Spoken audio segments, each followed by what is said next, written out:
So good morning everyone and I welcome you all to Saurabh Pandey UPSC YouTube channel के अंदर। सो discuss करते हैं आज के जो टॉपिक्स हैं उनको जो है वो डिस्कस करते हैं। सो एक आपका NITI Aayog first fiscal health index के बारे में है। So that we will discuss. तो एक टॉपिक आपका ये बन जाता है, that is fiscal health index. फिर 75 years of constitution, 75 years of constitution. इसमें दो आर्टिकल्स हैं, दोनों आर्टिकल अच्छे हैं तो डिस्कस करेंगे। और फिर IR न्यूज़ है, वो आपका टॉपिक है जो यूपीएससी कंटेक्स्ट में अगर टॉपिक्स देखे जाएँ। फिर जो मेंस का है वो है। बाकी आपका जो 5 AM सीरीज़ है वो मंडे टू फ्राइडे है, ये ध्यान में आपको रखना है। ऐसे का टॉपिक देख लो जो मैं हर सैटरडे को आप देता हूँ, curiosity killed the cat but the satisfaction brought it back. ठीक है, इसमें 1000 वर्ड्स आपको लिखने हैं। You can be part of ऐसे कोर्स, तो वहाँ पे आप हिस्सा बन सकते हैं। कोई क्वेरी तो इस नंबर पर आप मैसेज कर सकते हैं। प्रीलिम्स का क्वेश्चन देख लो, baggage rule recently seen in news, ये किससे रिलेटेड है। तो ऐसे टॉपिक्स 5 AM सीरीज़ में हम लोग कवर करते हैं जो कि मंडे टू फ्राइडे है, तो वो ध्यान रखना है। तो सैटरडे संडे नहीं होगा। इसका आंसर लास्ट में डिस्कस करेंगे। 7:30 PT 7:30 कोर्स ऑलरेडी आपका चल रहा है, 2 लेक्चर आ चुके हैं। इसके अलावा 1000+ टॉपिक्स का कंटेंट ऑलरेडी मैं आपको दे चुका हूँ, तो वो भी आपको ध्यान में रखना, दैट इज़ इम्पॉर्टेंट। और कल आपका जो कि 26 जैन है, तो इसमें आपका ऑफ़र रहेगा, सारे कोर्सेज में ऑफ़र रहेगा, तो आप उससे जुड़ सकते हैं। ठीक है। उड़ीसा टॉप्स नीति fiscal index, Chhattisgarh next best.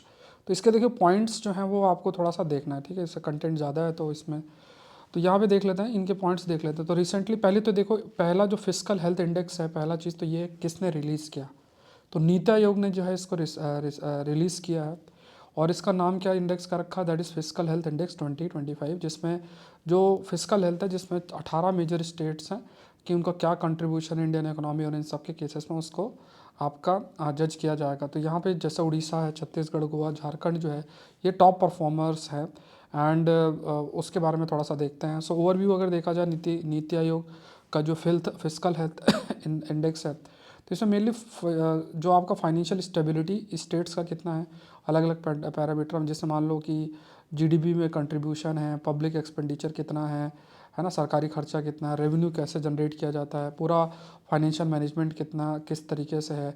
सो किस तरीके से स्टेट्स जो है फाइनेंशियली परफॉर्म कर रहा है, और जहाँ पे कहाँ पे इम्प्रूवमेंट किया जा सकता है, कहाँ इम्प्रूवमेंट हो रहा है, ये सब कुछ आपका इस इंडेक्स के माध्यम से हाईलाइट किया जाता है। पर्पज़ इसका क्या है कि जो फिजिकल हेल्थ सर्विस है, आप कह सकते हो जो फिजिकल हेल्थ सर्विस की बात करें, जो फिजिकल हेल्थ आस्पेक्ट है स्टेट्स का, फाइनेंशियल लेवल पे उसका हेल्थ किस टाइप से है, उसको बेटर तरीके से समझा जा सके, और इसी बेसिस पर जो है रैंकिंग किया जा सके, स्टेट्स के बीच में कंपटीशन हो, एक दूसरे को वो मोटिवेट करें और फाइनेंशियल मैनेजमेंट को इम्प्रूव करें। तो ये कुछ एस्पेक्ट है कि ओवरऑल आपका जो इकोनॉमिक ग्रोथ रीच होता है वो सस्टेनेबल हो।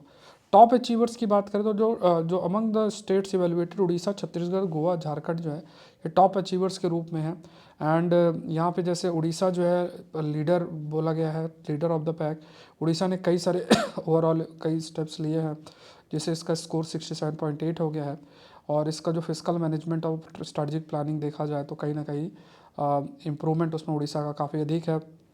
कई जो सक्सेस के लिए जो रिस्पॉन्सिबल है, जैसे कैपिटल आउटले आपका है, कैपिटल आउटले मतलब जो भी खर्चा है रिलेटेड विद एसेट्स और इन सब में जो खर्चा है, ओवरऑल जो ग्रॉस स्टेट डोमेस्टिक प्रोडक्ट का देखा तो कैपिटल आउटले उसमें 4% है।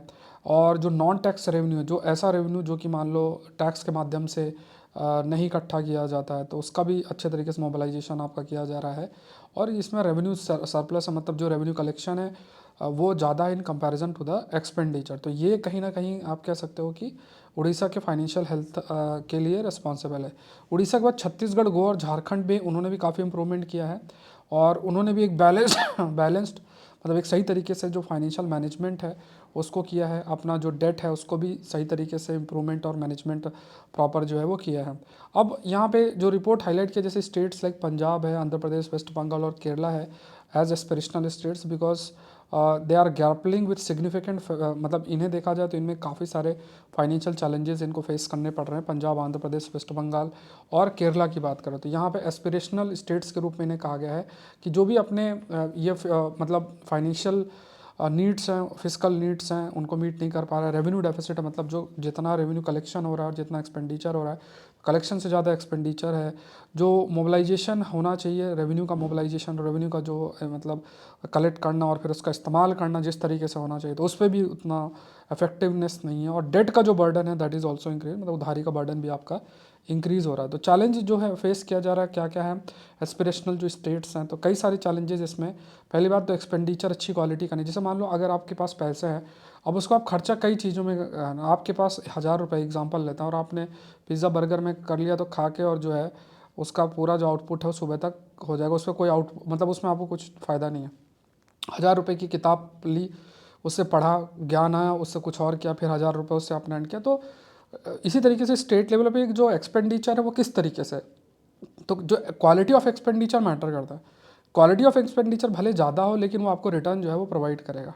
तो ये एक है। तो एक तो जैसे पंजाब और केरला पंजाब है, वो डेट की सस्टेनेबिलिटी, मतलब जो उधारी है उसको कैसे मैनेज करते हैं, उधारी का पैसा कहाँ लगा रहे हैं, मान लो ये फ्री दे रहे हैं वो फ्री दे रहे हैं, तो इससे जो डेट है उसकी सस्टेनेबिलिटी, मतलब उधारी लेके और फिर आप फ्री में चीज़ें दे रहे हो, या जिस तरह से डेट को या उधारी को मैनेज करना चाहिए वैसा नहीं करो, जिससे स्टेट का जो आप कह सकते हैं कि डेट है वो आपका इंक्रीज़ होता जाएगा। तो वेस्ट बंगाल भी कई इश्यूज फेस कर रहा है रिलेटेड विथ रेवेन्यू मोबिलाइजेशन।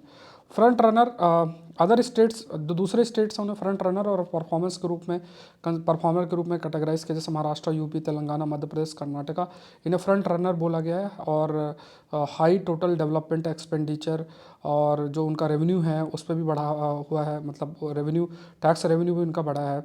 और जो फिजिकल मैनेजमेंट, अपना फाइनेंशियल मैनेजमेंट भी उन्होंने ठीक किया है। तमिलनाडु, बिहार, राजस्थान, हरियाणा की बात करें तो तमिलनाडु, बिहार, राजस्थान, हरियाणा इन्हें परफॉर्मर के रूप में कंसिडर किया गया है। और दे आर डूइंग बेटर, जो एस्पिरेशनल स्टेट्स हैं उनसे बेटर कर रहे हैं, बट फिर भी काफ़ी इंप्रूवमेंट की ज़रूरत है। फिजिकल हेल्थ है तो यहाँ पे क्योंकि देखो अगर फाइनेंशियल हेल्थ हमें नहीं आइडिया है, किसी भी स्टेट का ग्रोथ किस तरीके से होगा वो निर्भर करता है कि उसका फाइनेंशियल स्टेबिलिटी किस तरीके से है। इकोनॉमिक स्टेबिलिटी भी उसके फिजिकल हेल्थ पर निर्भर करती है। फिजिकल हेल्थ मतलब जो, जैसे मैंने आपको बताया कि फाइनेंशियल, जैसे आप ही हो, अब आपके पास महीने का 1,00,000-2,00,000 आ रहा है तो आपका फाइनेंशियल हेल्थ सही है, ठीक है, आपका मान लो थोड़ा बहुत खर्चा है, 50,000 आपके बच रहा है, काम हो रहा है। लेकिन अगर फाइनेंशियल हेल्थ या फिजिकल हेल्थ आपका पुअर है तो फिर आपका भी प्रोडक्टिविटी इतना अच्छा नहीं होगा। तो फिजिकल हेल्थ जो है क्रूशियल है फॉर द इकोनॉमिक स्टेबिलिटी किसी भी स्टेट्स के लिए। फिजिकल स्टेबिलिटी की अगर बात करें तो यहाँ पे physical stability ensure that the state can meets it's obligation, invest in development, provide essential services. जैसे क्योंकि आपके पास अगर फिजिकल स्टेबिलिटी है तो जो डेवलपमेंट है उसमें इन्वेस्ट किया जा सकता है, एसेंशियल सर्विसेज सिटीजन्स को प्रोवाइड करना, और किसी भी देखा जाए तो सस्टेनेबल ग्रोथ के लिए वो आपका एक बैकबोन के रूप में रहता है।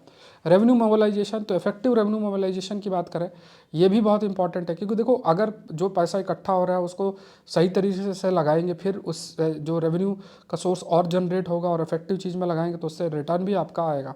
तो किस तरीके से हम रेवेन्यू का प्रॉपर मोबिलाइजेशन करते हैं उसका भी एक महत्वपूर्ण रोल है। और जैसे मान लो एफिशिएंट वे में टैक्स को कलेक्ट करना, रेवेन्यू जनरेट करना, और फिर जो है अपना अच्छे इंफ्रास्ट्रक्चर में इन्वेस्ट करना, और जो पब्लिक सर्विसेज हैं, क्योंकि अगर मान लो स्टेट के पास पैसा है तो वो सही तरीके से जो भी नॉर्मल और बेसिक पब्लिक सर्विसेज हैं वो स्टेट प्रोवाइड कर सकता है। अदरवाइज छोटी छोटी चीज़ों के लिए जो है उसके पास रिसोर्सेस नहीं रहेंगे तो नहीं हो पाता। ठीक है, देखो अब जैसे कई स्टेट्स ऐसे होते हैं, जैसे कई आर्गूमेंट्स ऐसे होते हैं कि जैसे स्टेट्स हैं, जो रिच स्टेट्स हैं या जहाँ पे रिसोर्सेज बढ़िया है तो वहाँ से सरकार या पार्टीज पैसा बना लेती है। लेकिन अगर जहाँ रिसोर्सेज नहीं है वहाँ पे फिर जो भी पॉलिटिकल पार्टी पावर में हो कि अगर वो पैसा नहीं बना पा रही, क्योंकि उसको अपना हमेशा पावर में नहीं रहेगी तो उसको अपना चलाना है, तो पैसा किस टाइप से जनरेट करते हो, कई बार उसमें करप्शन और इलीगल चीज़ें भी शामिल हो सकती हैं। तो ये चीज़ें हैं कि अगर फिजिकल हेल्थ अच्छा है स्टेट्स का तो इससे करप्शन के जो चांसेस है वो भी रिड्यूस आपके होते हैं, क्या है ना, ये चीज़ें भी हाईलाइट। तो ये कुछ पॉइंट्स आपको ध्यान में रखना है। At 75 constitutional justice and personal liberty की बात आपकी की गई है।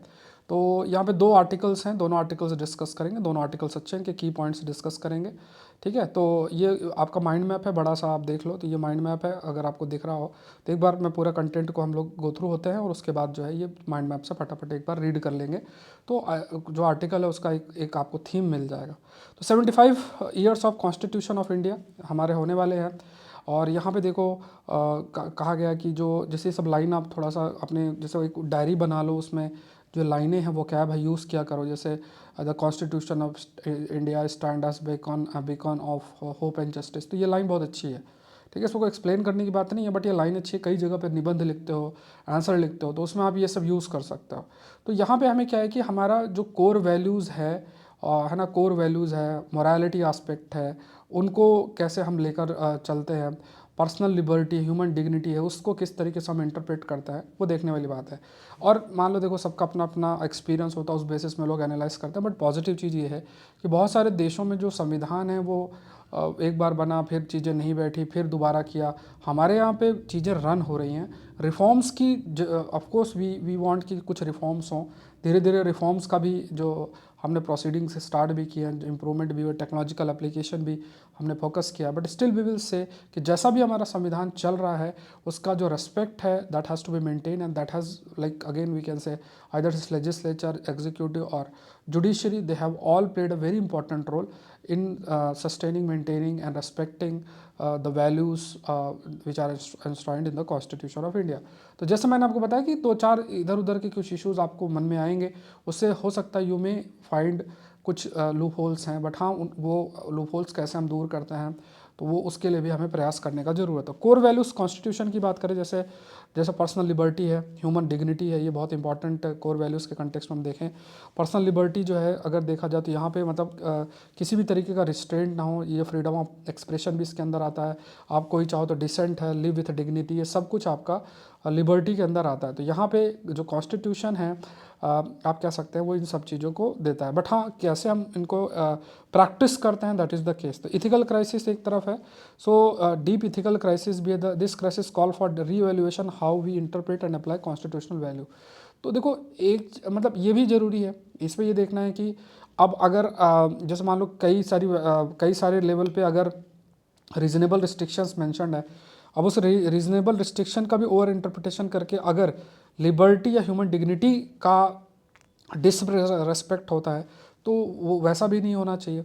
सो वी हैव टू थिंक कि कैसे हम इन जो वैल्यू सिस्टम है, ये जो प्रोविज़न संविधान के अंदर, उसको हम कैसे इंटरप्रेट करते हैं और कॉन्स्टिट्यूशनल वैल्यूज़ को अपहेल्ड जो है करते हैं। तो रिडक्शनिस्ट रीडिंग की अगर बात करें, रिडक्शनिस्ट रीडिंग ये टर्म आप यूज़ कर सकते हो। तो यहाँ पे ये भी कहा गया है कि यहाँ पे लाइक किसी चीज़ को ओवर सिंप्लीफाई कर देना, तो है ना। तो कोई चीज़ है, जैसे मान लो पर्सनल लिबर्टी है, उसको 1 2 3 करके बोले बस इसका इतना मतलब है, उसका मीनिंग और वाइडर हो सकता है। तो अगर आप एक रिडक्शनिस्ट अप्रोच के तहत अगर संविधान को या उसके प्रोविजंस को हम देखेंगे, तो कहीं ना कहीं जो उसकी कोर वैल्यूज़ है उसको हम सही से इम्प्लीमेंट नहीं कर पाएंगे। सो डिसेंट जो है उसको हमें ऐड करना पड़ेगा। डिसेंट, देखो डिसेंट और डिसरप्शन दो अलग अलग चीज़ें हैं। डिसेंट आपका एनजीओ, सिविल सोसाइटी, मीडिया, बहुत सारे आप हम कोई भी ऐसा डिसेंट का जो है रख सकता है, ये बहुत इंपॉर्टेंट होता है डेमोक्रेसी में। Disruption is a different aspect. तो डिसेंट एक इंपॉर्टेंट एस्पेक्ट है। Supreme Court of India has recognise this through its judgement, जैसे पुट्टासामी केस में भी इसके बारे में कहा गया है। और पर्सनल लिबर्टी के केस में जो डिसेंट है वो बहुत मैटर किया। अगर आपको कहा जाए तुम ये नहीं बोल सकते हो, तो ये आपकी पर्सनल लिबर्टी जा रही है। तो डिसेंट भी, अगर आप किसी चीज़ को क्रिटिसाइज़ भी करते हो या किसी चीज़ से असहमति भी रखते हो, तो वो डिसेंट है। तो वो भी एक जो है it's also part of personal liberty, और जो कि कोर वैल्यू संविधान के अंदर है।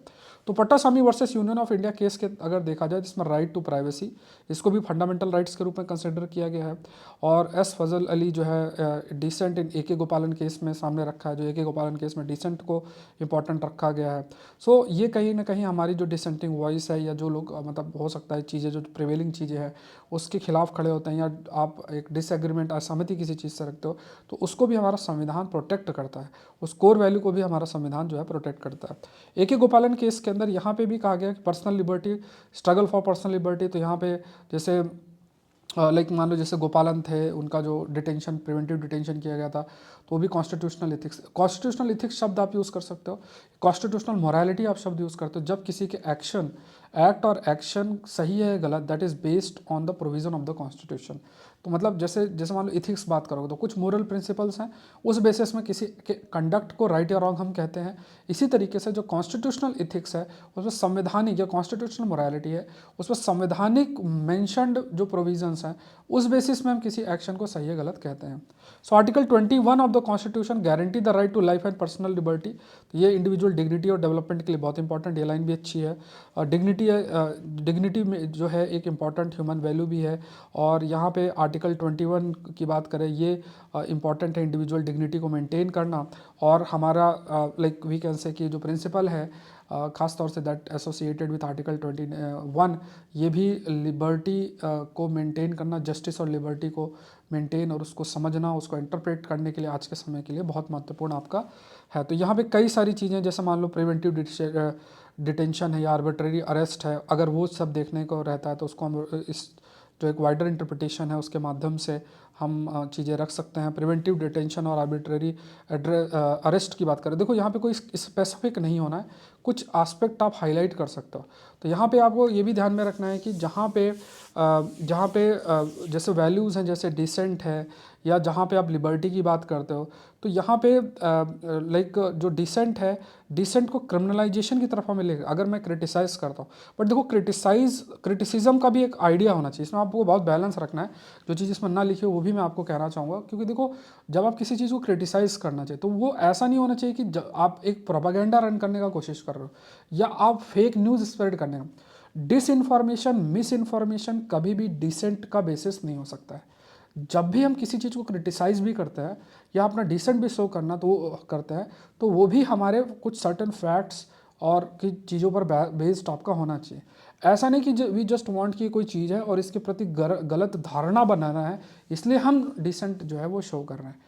तो हमें भी अपने ये जो हमें संवैधानिक आप कह सकते हो जो राइट है, जिसमें लिबर्टी भी इंक्लूडेड है और जिसमें हम डिसेंट की बात भी करते हैं, तो वहाँ भी हमें उसको रेस्पेक्ट करना, इसको बहुत मैटर करना। इसे हमें देखना पड़ेगा कि बहुत प्रिस्टीन है ये जो आपका जो राइट है, और इसको भी हम सही से इस्तेमाल करें। और तो ये भी देखना है कि किसी भी हालत में अगर कोई डिसेंट जो है या क्रिटिसिज्म या असहमति करता है, उसको क्रिटिसिज्म क्रिमिनलाइजेशन की तरफ हम लेकर नहीं जा सकते हैं कि भाई उसको अरेस्ट कर लिया, उस पर केस कर दिया, ऐसा जो है वो नहीं होना चाहिए। ए के गोपालन की बात करें तो वहाँ पे उन्होंने मतलब जो हमने देखा भी था उनके द्वारा जो कुछ बातें बोली गई थी लिबर्टी के लिए, उसके बाद ठीक है। तो यहाँ पे जो भी अनजस्ट लॉ प्रैक्टिसेस हैं जैसे प्रिवेंटिव जो है उनको डिटेन कर लिया गया प्रिवेंटिव डिटेंशन के नाम पे गोपालन जो है उनको, तो फिर वहाँ पे ये इथिकल आप कह सकते हो कि कॉन्स्टिट्यूशनल इथिक के अकॉर्डिंग ये गलत है, ये लिबर्टी का जो है कहीं ना कहीं हनन है।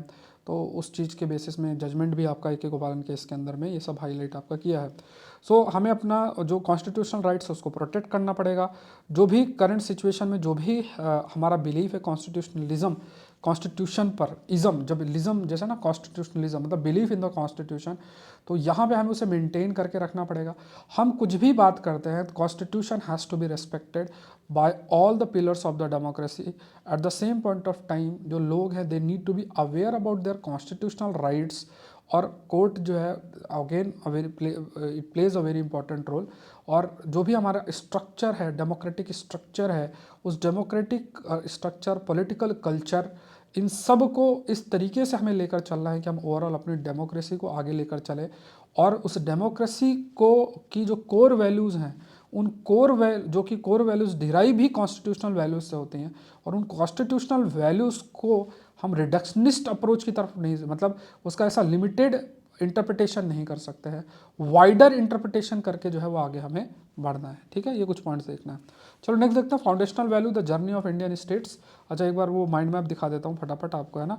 तो जैसे 75th एनिवर्सरी हो गया, core values liberty and dignity, moral crisis in interpretation, इसमें कोर वैल्यूज़ में personal liberty, human dignity, foundational justice आ गया। पर्सनल लिबर्टी ह्यूमन डिग्निटी में freedom of expression, right to dissent, ठीक है। उसके बाद इथिकल क्राइसिस में उसके बाद मैकेनिकल रीडिंग आप नहीं कर सकते हो, इस चीज़ को रिवेलुएट हमें करना पड़ेगा।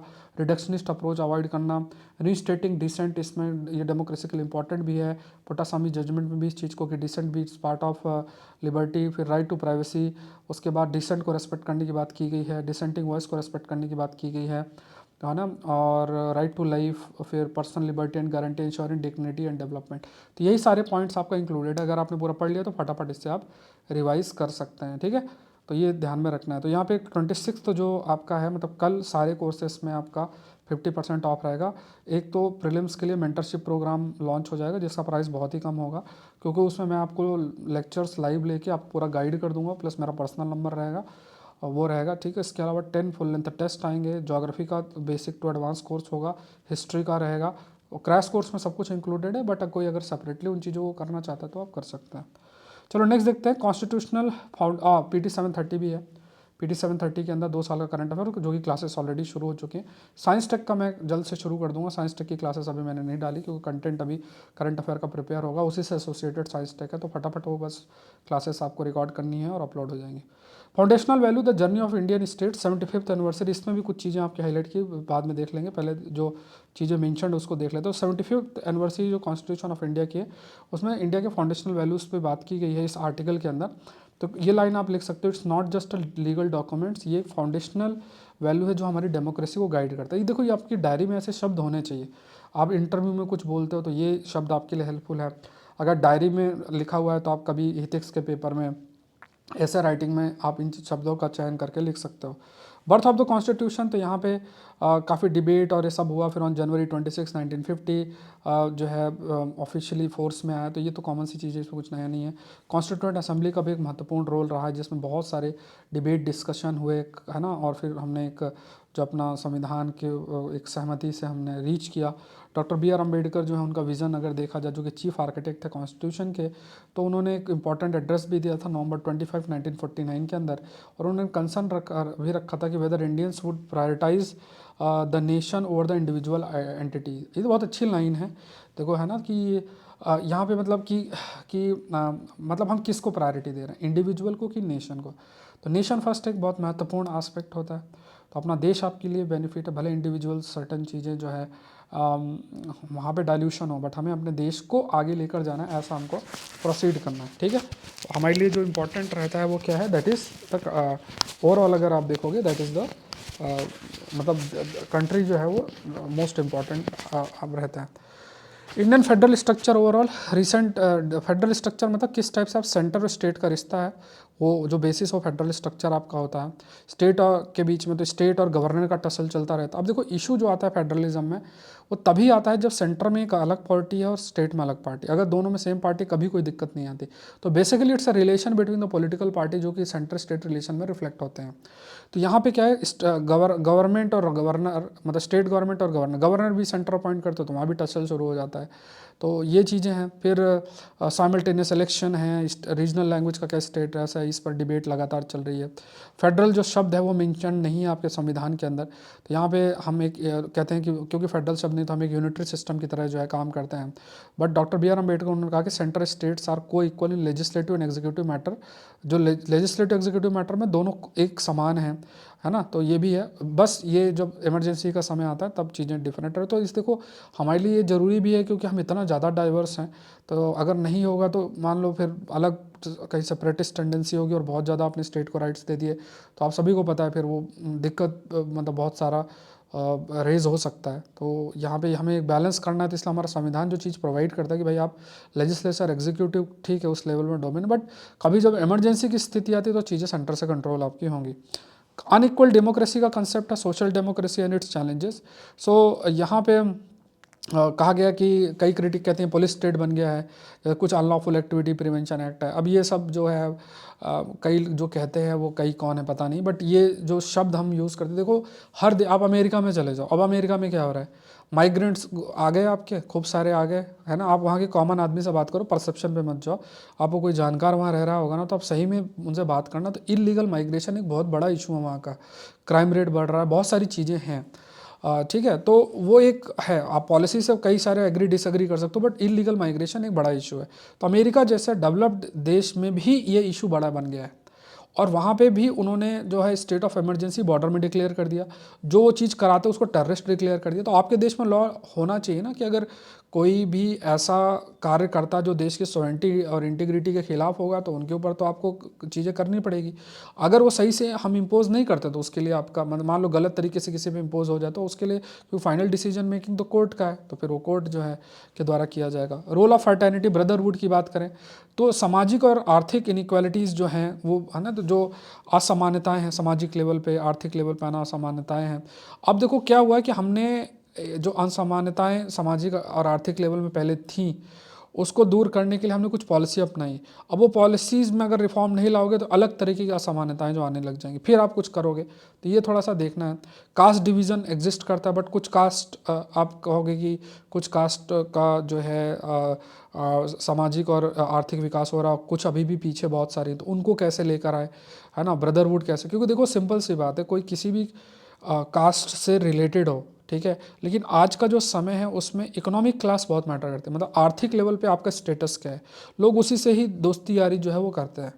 आज अगर आप अर्बनाइज्ड वर्ल्ड में भी देखोगे तो है ना, भले मतलब आप ये नहीं देखो अच्छा तुम मेरे कास्ट के हो, तुम मेरे कास्ट के हो, इकोनॉमिकली अगर वो बहुत ही नीचे है तो आप फिर उस उनके साथ जो एक ब्रदरहुड वाली फीलिंग है वो नहीं रहेगी। तो इकोनॉमिक आस्पेक्ट ये जो है ना, ये कास्ट जो है क्लास में जो है आज समय में ट्रांसफॉर्म हो रहा है, तो ये ना हो इसके लिए हमें असमानताएं दूर करने का प्रयास करना होगा। नीड फॉर कॉन्स्टिट्यूशनल गार्डियन है ना, तो यहाँ पे कहा गया कि ठीक है, तो यहाँ पे दिस लाइक ये चलो इन्होंने ऐसे लिखा, तो यहाँ पे क्या है, ये चीज़ जो है हमें अपने जो डेमोक्रेटिक प्रिंसिपल्स को एक तरीके से डिफेंड करना पड़ेगा। एंड ये एक लिविंग टेस्टामेंट है, living testament in the sense कि बहुत सारे लोगों का एस्पिरेशन है। सो वी नीड गार्डियंस, जजेस, ब्यूरोक्रेट, पॉलिटिशियन, एक्टिविस्ट, सिटीजन्स, जो कि चीज़ों को आगे प्रायोरिटाइज करें रादर देन पर्सनल बिलीफ से ऊपर चीज़ों को सामने रखें। तो हमें अपने जो कॉन्स्टिट्यूशनल वैल्यू है उसको सेफगार्ड करके आगे बढ़ना पड़ेगा। नेक्स्ट देखो IR इन न्यूज़ देख लो, तो यहाँ पे IR में जाफना थिरुवल्लुवर कल्चरल सेंटर बनाएगा। तो आपसे पूछा जाए कि रिसेंटली कहाँ पे थिरुवल्लुवर कल्चरल सेंटर बनाएगा, दैट इज़ इन जाफना ठीक है, तो वो ये पॉइंट्स याद रखना है। रिपब्लिक डे ऑफर है जिसमें सारे कोर्सेज में 50% ऑफ आपका रहेगा, रिपब्लिक डे ऑफर। तो ये आपका जल्द से जल्द रिपब्लिक डे ऑफर की बात करें तो कमिंग सून है, मतलब कल आपका होगा। तो इसमें देखो मैं कुछ कोर्सेस आपके लिए, एक तो मेंटरशिप प्रोग्राम रहेगा, ठीक है, इसका प्राइस बहुत ही कम रहेगा। उसके अलावा मेंटरशिप प्रोग्राम में मैं आपको गाइड करूंगा कैसे क्या पढ़ना है, कैसा क्या रहेगा, सब कुछ रहेगा, लाइव क्लास रहेगी टोटल, आपके पास मेरा नंबर रहेगा, बातचीत हो जाएगी उसमें, ठीक है। इसके अलावा 10 फुल लेंथ टेस्ट वाला एक कोर्स आएगा, ठीक है। इसके अलावा ज्योग्राफी का सेपरेट रहेगा और एक मैंने हिस्ट्री का भी साथ में कर रहा हूँ, ठीक है। तो ये सब रहेगा, सारे कोर्स एक साथ अगर आप देखोगे तो ज्योग्राफी, हिस्ट्री, 2 साल का प्रीलिम्स का करंट अफेयर, क्रैश कोर्स में सब कुछ है, ठीक है। तो crash course include everything, but किसी को अलग से करना है तो आप देख लो, उसलिए उनके लिए ऑप्शन है। PT 730 बहुत इंपॉर्टेंट है, 2 साल का कंटेंट है, 2 क्लासेस अपलोड कर दी हैं, प्लस मैंने 1000+ जो टॉपिक्स का मटेरियल भी डाल दिया, ग्राफिक करंट अफेयर भी डाल दिया है, उसको भी आप पढ़ते जाना, ठीक है। टाइम आपके पास नहीं है, अप्रैल एंड तक सारे वीडियो लेक्चर ख़त्म हो जाएंगे, साथ साथ में मैं नोट्स भी आपको दे ही रहा हूँ। तो जैसे अगर यहाँ पे प्रीलिम्स करंट अफेयर, अच्छा प्रीलिम्स करंट अफेयर वाला PDF मैं आपको दिखा दूंगा, ठीक है। तो ये है। इसके बाद और नया शेड्यूल जो क्रैश कोर्स का है वो मैं आपको शो कर दूंगा, ये हमने कंप्लीट कर लिया है।